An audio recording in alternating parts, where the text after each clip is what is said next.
नमस्कार, अंतर्राष्ट्रीय समाचार संस्थान जेपी न्यूज में आपका स्वागत है। आज हम चर्चा करने जा रहे हैं एक ऐसी वेबसाइट और एक ऐसे व्यक्ति के बारे में जिसने दुनिया भर की राजनीति में पिछले दिनों बवाल मचा दिया। सही सोचा आपने, जूलियन असांज और उसकी वेबसाइट विकीलीक्स, जिसने दुनिया भर की राजनीति में और लोगों में खलबली मचा दी। सबसे पहले अगर हम शुरुआत करें जूलियन असांज से, तो जूलियन असांज का जन्म 3 जुलाई 1971 को ऑस्ट्रेलिया के क्वींसलैंड में हुआ था। 2006 और 2007 में, मतलब सिर्फ 3 या 4 साल पहले, जूलियन असांज ने विकीलीक्स की स्थापना की और उसकी स्थापना के सिर्फ 1 साल बाद 2008 में इकोनॉमिस्ट फ्रीडम ऑफ एक्सप्रेशन का और 2010 में सैम एडम्स पुरस्कार से जूलियन असांज को विकीलीक्स पर किए गए कार्यों के बदले में पुरस्कृत किया गया। अब उसकी निजी जिंदगी के बारे में थोड़ी चर्चा करें तो असांज के माँ बाप एक टूरिंग थिएटर चलाते थे। उसके फादर के मुताबिक असांज बचपन से ही बहुत ही तेज किस्म का लड़का था और उसे जुल्म और सितम अपने बचपन से ही पसंद नहीं थे। गौरतलब है कि असांज की माता ने उसके पिताजी से शादी की थी और उसी के पिताजी ने असांज का आखिरी नाम दिया है जूलियन असांज, मतलब जो असांज नाम है उसके पिताजी के नाम से आया हुआ है। 16 साल की उम्र में वो कंप्यूटर हैकिंग में माहिर हो चुका था। विकीलीक्स पर भी काम चालू करने से पहले जूलियन असांज एक कंप्यूटर प्रोग्रामर और हैकर था। 18 साल की उम्र में वो अपनी गर्लफ्रेंड के साथ रहना चालू कर दिया था और उसका डेनियल नाम का एक बेटा भी है। लेकिन 1989 में उसकी गर्लफ्रेंड के साथ उसकी अनबनी हुई और 10 साल तक, मतलब 1999 तक केस अदालत में रहा। फिर 2003 और 2006 में जूलियन ने गणित, भौतिक विज्ञान एवं मस्तिष्क विज्ञान में अपनी पढ़ाई भी चालू की, लेकिन वो कभी स्नातक नहीं हो पाया और ऐसा कहा जाता है कि गणित में उसके मार्क्स फेल कक्षा से नीचे आते थे। लेकिन फिर भी वो कभी स्नातक नहीं हुआ। इतनी पढ़ाई के बावजूद भी वो कभी स्नातक नहीं हो पाया।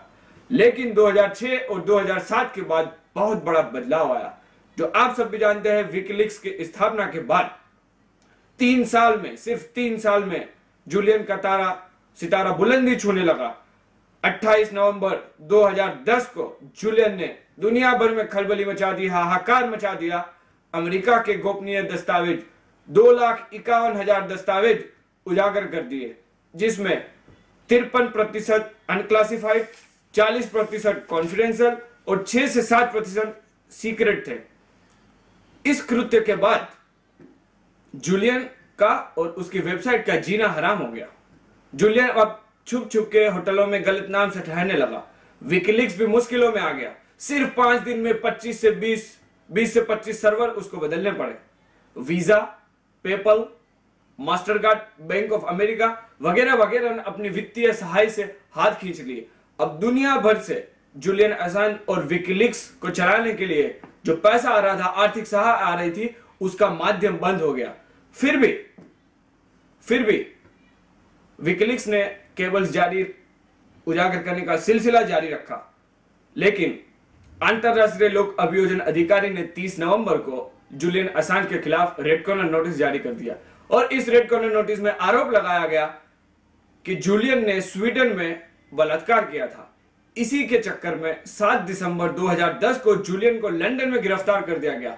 लेकिन कुछ दिनों की जमानत के बाद जूलियन असांज ने मीडिया के समक्ष आके इस आरोपों को बेबुनियाद और सच्चाई से परे बताया। कहा कि स्वीडन में जो संभोग हुआ था वो आपसी सहमति से हुआ था, इसलिए इसमें बलात्कार का कोई सवाल ही नहीं है। अमेरिका ने ब्रिटेन से मांग की है कि जूलियन असांज को उसको सौंप दिया जाए। इसी बीच जूलियन असांज ने आशंका जताई है कि अगर ब्रिटेन सरकार उसको अमेरिका को सौंप देती है तो जिस तरह जॉन एफ कैनेडी, अमेरिका के पूर्व राष्ट्रपति जॉन एफ कैनेडी की हत्यारे की जेल में जैसे हत्या हुई थी, उसी तरह जूलियन असांज ने भी खुद की राजनीतिक हत्या होने की आशंका लगाई है। पिछले हफ्ते जूलियन ने एक समझौता किया है एक पब्लिशर कंपनी से। उसमें उसकी आत्मकथा लिखी जाएगी। उस आत्मकथा लिखने के बदले में उसको 1.5 बिलियन अमेरिकी डॉलर दिए जाएंगे। पैसा बहुत है, लेकिन जूलियन का कहना है कि वो अपनी आत्मकथा लिखवाना नहीं चाहते थे, लेकिन उसने 200,000 पाउंड अभी तक कानूनी कार्यों में खर्चा कर चुका है। इसलिए विकिलीक्स को चलाने के लिए और कानूनी सहायता मुहैया कराने के लिए उसको पैसों की जरूरत है, इसलिए उसने अपने आत्मकथा लिखने के लिए समझौता किया है। ऑस्ट्रेलियन सरकार से भी गुहार लगाई है कि उसको कानूनी सुविधाएं मुहैया कराई जाए। ऑस्ट्रेलिया के विदेश मंत्री केविन रुड ने कहा है कि ऑस्ट्रेलियाई नागरिक होने के नाते हमारा फर्ज बनता है कि हम जूलियन को कानूनी सहायता मुहैया कराए। वो जो भी हो, सिर्फ 12 दिनों में 4 लाख से भी ज्यादा गोपनीय दस्तावेज उजागर करने के बावजूद दुनिया भर के राजनीतिक एवं कूटनीतिक विशेषज्ञ कह रहे हैं कि अभी तक जूलियन और उसकी वेबसाइट ने जितना कुछ उजागर किया है वो सब बात सही है, लेकिन असली माल है वो अभी पहुंच से बाहर है।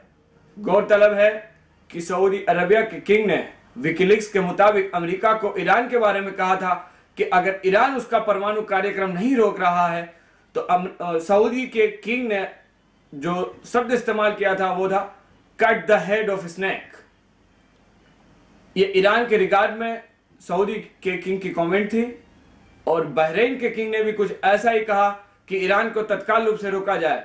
तो इससे बात साफ उजागर होती है कि अमेरिका अगर ईरान के खिलाफ कुछ कदम उठाता है तो कौन अमेरिका को उकसा रहा है ईरान के खिलाफ कदम उठाने के लिए।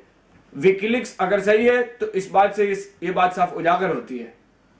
एक और बात है कि भारत में भी बहुत खलबली मची। विकिलीक्स के मुताबिक राहुल गांधी ने कि भारत को धार्मिक आतंकवाद से ज्यादा हिंदू कट्टरवाद से खतरा है, ऐसा उसने अमेरिकी राजदूत से कहा था एक लंच के दौरान, जो अमेरिकी राजदूत ने लिख के अमेरिका भिजवाया। उसी तरह बहुत सारे बवाल हुआ, लेकिन असली बात यह है कि जितने भी राजनीतिक और कूटनीतिक अधिकारी है वो सबका कहना है कि जो अभी असली माल है और जो अति गोपनीय दस्तावेज है जिससे विदेशी राजनीति का ख्याल आए, भविष्य की विदेशी राजनीति का ख्याल आए, वो अभी पहुंच से बाहर है। नमस्कार।